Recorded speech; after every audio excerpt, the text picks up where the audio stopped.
तुम्ही आज भारतीय जनता पार्टीचे दोन्ही आमदारांच्या सोबत तुम्ही काँग्रेसचे तालुकाध्यक्ष आहात, तुम्ही या ठिकाणी आलेला आहात. तुम्हाला काय वाटतं विश्वास तुम्ही आंदोलन करतायत, तुम्ही सोबत आहेत, नाव देणार ठराव झालाय हे कितपत खरोखरच नावाला जी दिलगिरी व्यक्त करतो का नाव जसा लेट होत चाललाय तशी आमच्या मनामध्ये भीती सुद्धा वाटते. परंतु खऱ्या अर्थानं ज्या वेळेला उद्घाटन झाला त्यावेळेला पण आम्ही आशामध्ये होतो का देशाचे पंतप्रधान आले म्हणजे स्वर्गीय दिबा पाटील साहेबांचं नाव 100% घोषित होईल. त्या दिवशी पण आम्ही निराश होऊन गेलो. नंतर मुख्यमंत्री महोदयांना आम्ही पत्र दिला कमिटीच्या माध्यमातून, तेव्हा त्यांनी आश्वासन दिला एकच नाव आहे, कुठलाही नाही, आम्ही ठराव पास करून दिलेला आहे, केंद्रामध्ये पाठवलेला आहे. केंद्रामधून झाल्यानंतर ताबडतोब दिबांचं नाव 100% लागत, कारण एकच नाव इथे डिक्लेअर झाल्यामुळे थोडी मनाला भीती नाहीये. परंतु जसं लेट जातो तसं वेगळ्या पुण्यतिथी असो, 13 जून असो किंवा 24 जून असो, मग आमच्या मनात एक शंका येतो का मोर्चा काढावा, का आंदोलन काढावा, का उपोषणाला बसावा. परंतु आज एक सुवर्ण संधी मिळाली. महेशजी बालदी साहेब आमदार उरणचे, प्रशांतजी ठाकूर याही जो आज निर्णय घेतला, जरी ते राज्यामध्ये सहभागी असले तरी आज खऱ्या अर्थाने इंटरनॅशनल एअरपोर्टमध्ये जी 13वी पुण्यतिथी साजरी करण्याची जी आम्हाला सुवर्ण संधी मिळाली, ते कुठेतरी नावाला जवळपास उज्ज्वलता आलेली आहे अशी आम्हाला वाटतं. कारण आम्ही आमदारांना नेहमी सांगतो साहेब या विमानतळाला दिबांचं नाव लागलं पाहिजे. ज्या वेळेला काँग्रेसचं सरकार होता त्या टायमाला मी जरी तालुका अध्यक्ष होतो तरी मी तुमच्या खांद्याला खांदा लावू काम दिबांचं नाव लागण्यासाठी मी विरोधात तुमच्या पाठी होतो. जरी तुम्ही आज एकाच राज्यामध्ये जरी असला, देशामध्ये जरी तुमचं सरकार असेल तरी नावासाठी ज्या वेळेला आम्ही आता मोर्चा आंदोलन काढू त्यावेळेला तुम्हाला आमच्यामध्ये सहभागी व्हायला लागेल. कारण विरोधी पक्ष नेत्याला उरवता धरतील, परंतु आज तुम्ही राज्यामध्ये तुमचं सरकार आहे, केंद्रामध्ये सरकार आहे, जेणेकरून लवकरात लवकर कसा विमानतळाला नाव लागेल ह्यात तुम्ही पाठलाग करावा. आणि केंद्रामध्ये जो पाठवलेला आहे तिथे सुद्धा काही आपले खासदार असतील त्या खासदारांना लवकरात लवकर पाठपुरावा करून आपल्या इथल्या भूमिपुत्रांचे सुद्धा बालेमामा आहेत ते सुद्धा लोकसभेमध्ये आहेत. अशा सर्व खासदारांचे एकजूट करून बाबा येथे दिबा पाटील साहेबांचं नाव लागलं पाहिजे.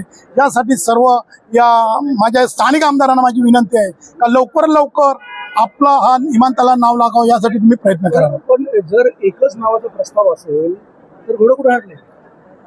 एकच आता पहिल्यापासून एक पहिला नाव बाळासाहेब ठाकरेंचा पहिला ज्या ज्यावेळी शिवसेनेचाही होता त्या टायमाला समजा नावाचा होता, पण त्याही सुद्धा सरकार पडताना सुद्धा त्याही नाव इथल्या भूमिपुत्राचा दिबा पाटील साहेबांचं नाव लागावं त्याही सुद्धा ठराव पास केला होता.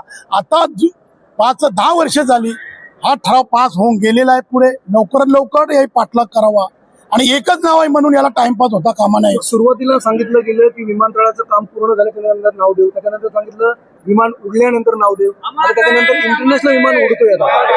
आता खरोखर आम्ही भूमिपुत्र इथलं स्थानिक आहोत, आम्ही आशानीच आहोत 100% दिबा पाटील साहेबांचं नाव लागेल. नाही लागलं तर आम्ही वेगळ्या स्वरूपाचं आंदोलन छेडलं जाईल. एअरपोर्ट बंद करायला लागला तरी आम्ही बंद करण्याची तयारी. आज तुम्ही ज्या पद्धतीने या ठिकाणी आलेला आहात, एक सर्वपक्षीय म्हणून आलेला आहात, आज तुम्ही भारतीय जनता पार्टीच्या आमदारांसोबत आलेला आहात, ही शेवटची वेळ म्हणावी की त्यांच्याबरोबर येण्याची? नाही शेवटची म्हणून चालणार नाही, कारण आम्ही त्यांना इथे स्थानिक भूमिपुत्र आम्ही इथले आहोत, इथले स्थानिक आमदार आहेत. शेवटची भेट घेऊन त्यांना जेणेकरून लवकर लवकर आपल्या दिबा पाटलांचं नाव लवकर लवकर लावासाठी आम्ही सुद्धा त्यांना महिन्याच्या महिन्याला त्यांची भेट घेऊ. कुठेतरी तुम्ही ठरवत नाही तर एकाच दिवशी आम्ही 27 कमिटी इथले स्थानिक आमदार आम्ही दिल्लीपर्यंत जाण्याची. पण या बाबतीमध्ये एक अशीही कुजबूज आहे की जे आंदोलनामध्ये अग्रणी आहेत त्या लोकांना भारतीय जनता पार्टी चेपण्याचा प्रयत्न करतोय, कॉन्ट्रॅक्ट दिला जातोय किंवा आणखी काहीतरी वेगळ्या मार्गाने त्यांना थांबवण्याचा प्रयत्न करतोय, असं काही नक्की आहे? नाही हे सगळा खोटा आहे. कोणाला कॉन्ट्रॅक्ट कुठला भेटलेला नाही. फक्त इथल्या इंटरनॅशनल एअरपोर्टमध्ये ज्या विमानतळामध्ये कामाची नोकर भरतीसाठी जो प्रयत्न करायचा होता त्यावेळेला उरणचे आमदार महेशजी बालदी साहेब आणि एअरपोर्टचे चेअरमन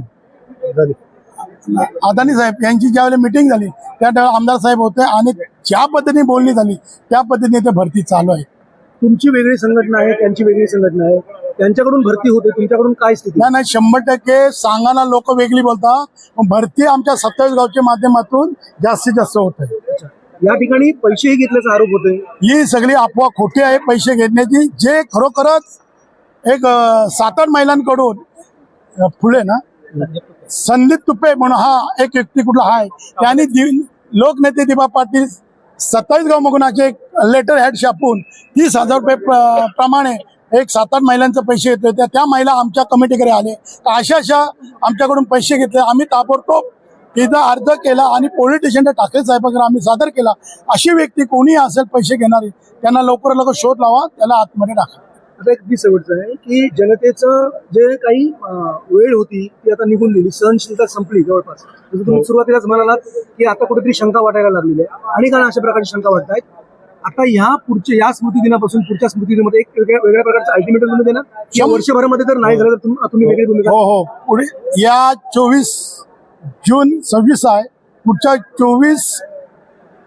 2027च्या अगोदर नाव लागला नाही तर आगला वेगळा नियोजन आमचा असणार आहे.